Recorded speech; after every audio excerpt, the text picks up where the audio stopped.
What up, everybody, and welcome back to another episode of Funboxing with Will. I'm your host, Will, with H2Oco Film and Photo, right there.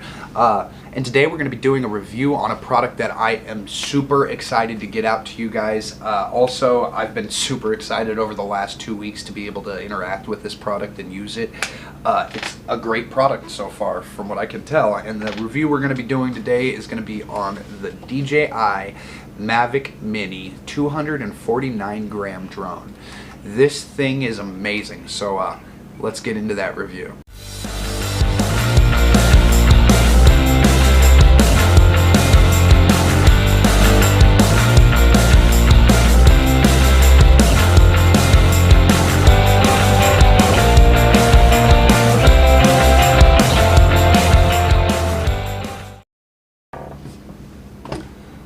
Alright, now before we get into the review, I just wanted to let you guys know that I appreciate all my new subscribers. I've gotten quite a few recently, and if you find any of this information on any of these videos that I post, which are mostly tech talks or reviews on products, go ahead and hit that like and subscribe button.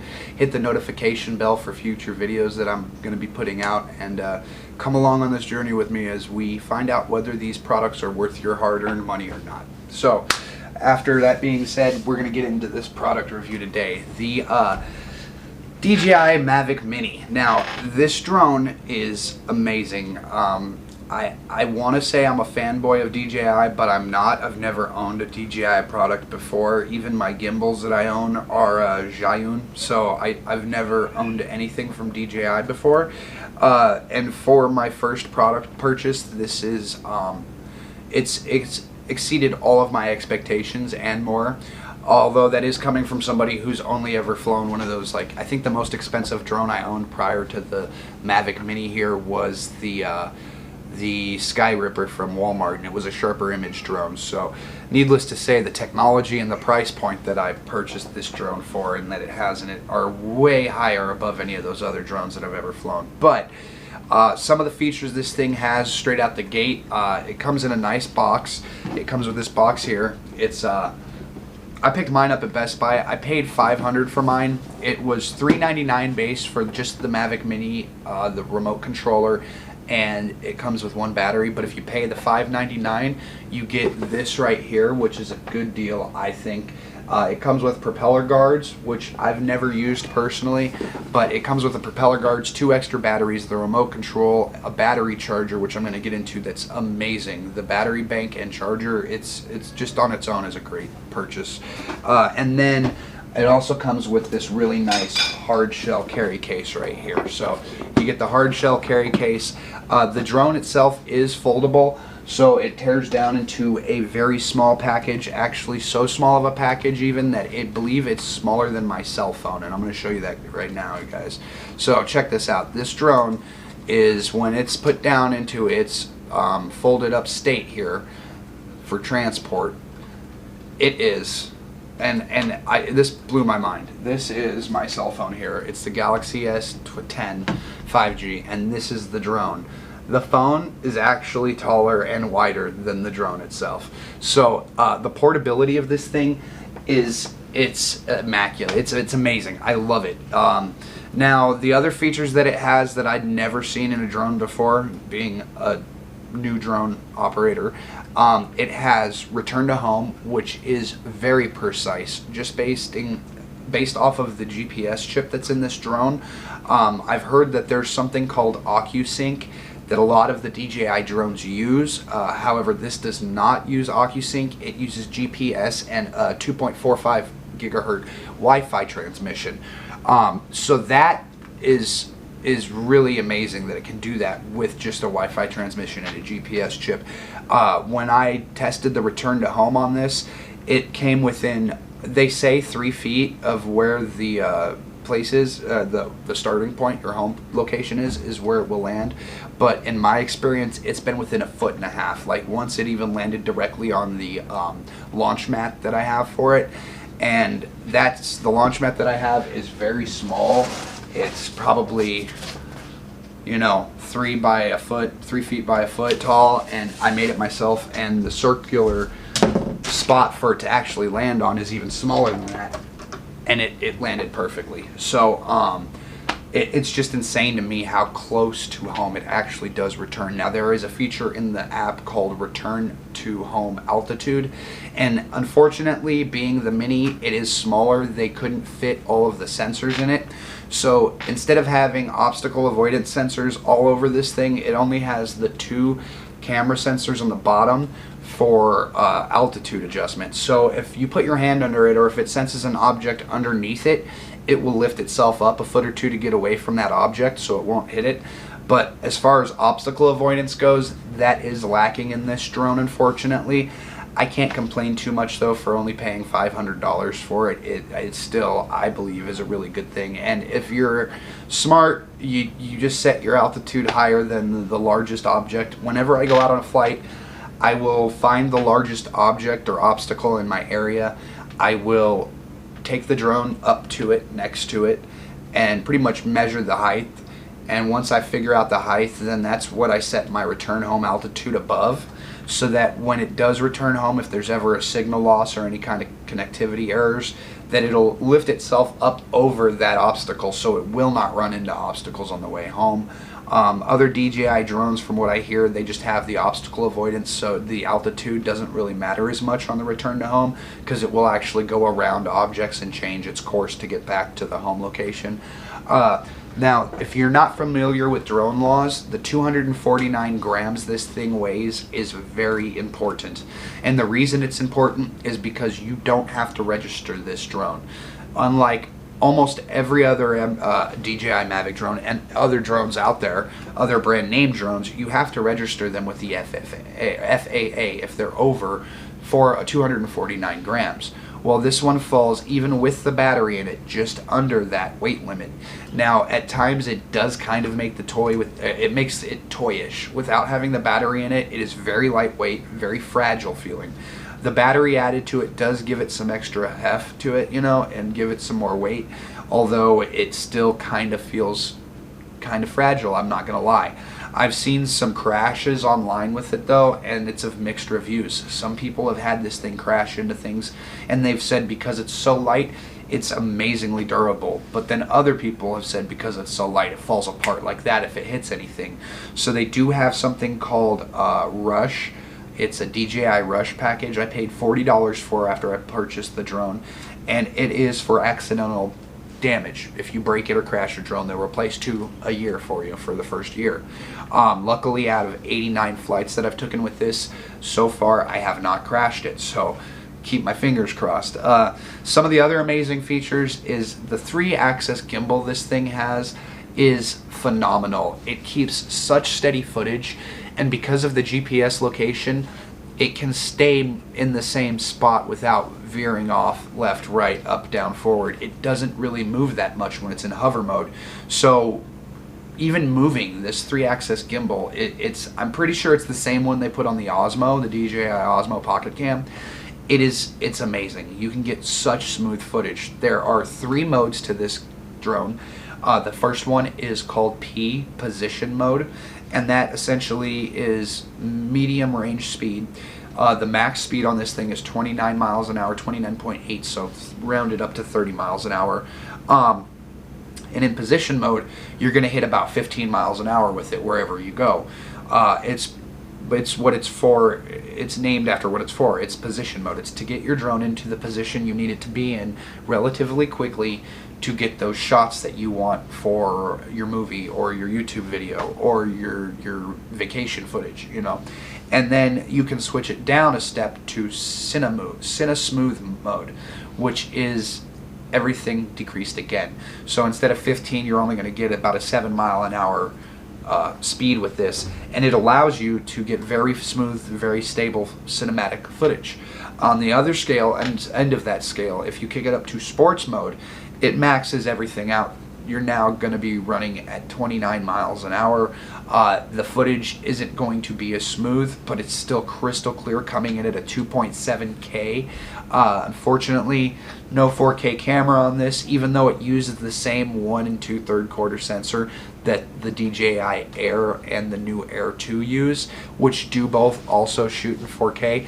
For some reason, I think they said in DJI's website that there were some overheating problems and they couldn't fit the cooling system in here as they could in the larger models, so that's why it doesn't run 4K.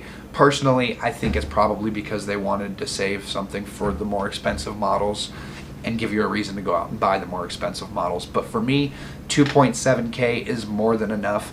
It shoots in 4K for photos. Your photo resolution is 4000 by 3750, so it's beyond, I think, 4K with your photo mode. Recently there was a firmware update that came out, so now you can control your shutter speed, ISO, and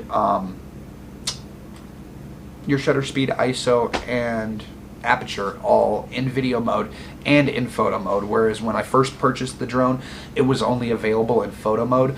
But that alone, I believe, makes this drone more valuable, that you can actually now change the shutter speed, ISO, and get those kind of cinematic feels for the footage. You can also go down to 24 frames per second, and if you want to bump down the resolution, you can get all the way up to, I think, 60 frames a second in HD, and then 120 frames in standard definition.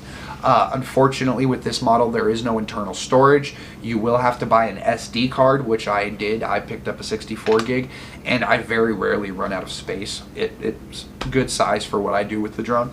Other than that, so it's got the no internal storage. The new app for this, you do not use the DJI Go app that you might be familiar with. They have a new app called DJI Fly, which from what I gather is just a simplified version. It's been simplified for you, and it doesn't have all that excessive information that you may not need. It has your camera control layout, it has your control system, and all your settings for your camera and stuff. You hook it up to your remote control here that comes with it. The remote control is a foldable remote control, much like the drone, and the joysticks actually even come off here and can be stored in the bottom of the controller for transport, which makes it very convenient, and also very convenient to lose them. So you might want to pick up an extra pair online just for that incident happening. I haven't lost mine yet, but I'm waiting for the day where I do. The range on this drone is unbelievable for being just a Wi-Fi drone, not using the OneSync or Unisync. They say the range is 4 kilometers, which if you're not using the metric system, if you're using the imperial system, it comes down to about 2.48 miles distance before video transmission breaks up. I've noticed in the city I don't get that far, honestly. I get about 1,000 feet away. I'm accrediting that to all the Wi-Fi interference, and the system's app will even tell you there's a large amount of interference right now through Wi-Fi channels. Be cautious when flying your drone. One of the solutions that I found to kind of boost that up a little bit was I went and spent about $12 online and picked up this very simple signal booster. It's just a parabolic antenna magnifier, and so what it does is you put it on the antennas of your controller, and it kind of bounces that Wi-Fi signal, concentrates it all, because usually it comes out in a circle from around you. Well, this stops it from going in a circle, concentrates it, and shoots it pretty much stronger at whatever you're pointing this at. So the downside is you do have to keep it pointed at the drone while you're in flight, but the upside is that I have noticed I've gotten in the city with Wi-Fi interference about a mile away with the drone. Now, out in the middle of the desert, when I went out shooting with some buddies of mine, I was getting 2 miles far away from me without any interference. No problems at all. Again, that's because there was no Wi-Fi out there. So I really do think that that is a big factor on whether or not you're going to be successful with getting that type of range from this little drone. The max wind speed resistance on it is about 18 miles an hour. So anything over 18 to 20 miles an hour, you're going to start noticing your drone drifting in that kind of a wind speed. I would not suggest trying to fly it far away from you with those wind speeds, because you might possibly lose the drone. It can handle, for its size, surprisingly well, up to 18 miles an hour, which, if you think about 18 mile an hour winds, that's incredible that this little tiny 249 gram drone can cut through them with relative ease. So I haven't had any scares, and like I said, I think I've had 87 or 89 flights with it since the 16th when I picked it up, and today's the 1st. So in roughly about 2 weeks, I've gotten about 20 hours out of it flight time, and I've never once come close to thinking I was going to lose it. So just be cautious when you're flying it, and you should be okay. Another thing about it is the battery life is incredible. It's one of the things that DJI boasts about. With the Fly More kit, I ended up getting 3 batteries. Each battery, they say, comes to a 30-minute fly time. They start triggering warnings of low battery right around 22 minutes, and I've pushed it to about 26 minutes, 27 minutes. But my average, no BS time of flight, just to be safe and make sure I get my drone home, is usually around 23 or 4 minutes. But that's still more than enough time in most cases to get this kind of footage you need. And if you get the Fly More kit, you'll have those 3 extra batteries, as I said, or 2 extra batteries, so you can always rotate them out. Now, the Fly More kit's battery charger is incredible as well. I can't say enough good things about this product and DJI and the way they build things. The battery bank they give you is a smart battery bank. So it comes with 3 slots. You can charge 3 batteries, but unfortunately not simultaneously. Now, unfortunately and fortunately, because here's the thing. It picks the battery that has the lowest battery life in it. The one that is the lowest gets pushed to the back of the line. So if I have a battery that's 80% charged, a battery that's 40% charged, and a battery that's 10% charged, this will pick up the 80, it will recognize that. It'll light up and tell me which battery needs to be charged, where their charging status is, and it'll take the 80% battery and charge that first, so you can get back to flying real quick, and it doesn't spend any energy charging the other 2 batteries. And then it continuously chooses the battery that's closest to being charged and fills it up, so that way you can continuously cycle your batteries out and keep the drone in the air all day if you'd like. Because I think it takes about, one battery takes about an hour and a half to an hour and 15 minutes between those 2 time periods to charge. So if you have 2 charged batteries, that's 45 minutes of flight time. You could fly this thing and only have to wait about 5 minutes before your other battery's fully charged, swap them out, and just cycle through it all day like that. I've never had a problem with the battery life in it. It's worked out amazing. And not only is that a battery charger, it's a power bank. So it also has, it's a modular power bank, essentially. It has a USB 2.0 output here, so you can put other devices, hook them up to this. You can charge your wireless remote controller for the drone, or I'm sorry, it's not wireless, but you can charge your controller for the drone with a USB port coming out of the battery bank itself while you're charging your other batteries. And then you can unplug it from the wall, take it with you, and charge your other devices, laptops, cameras, battery banks, remote controllers, cell phones, anything you got, this thing will charge as long as it takes a USB. So that's pretty neat. That's one of the other features I love about it. So we've gone over the size. I think that's about everything. The footage is 2.7K, like I said. It is a great buy. I've added it to my arsenal of tools and equipment to do photography with, and I feel like everyone should own a drone. And if you don't have the $800 to go out and buy the new Mavic Air 2, it's understandable. It's rough times right now, especially with this COVID thing going out. But this sucker comes in at $399 base if you just want the drone and the controller with the battery. You can buy the other accessories later.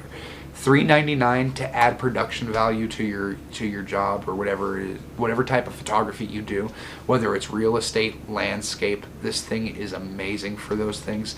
And you can actually get some real professional quality footage out of it. So I'm going to leave you guys with some of the footage I've taken with the drone and let you see what that looks like. And other than that footage there, I just wanted to tell you guys I hope you have a great afternoon, and stay creative, my friends. Until the next time, have a good day.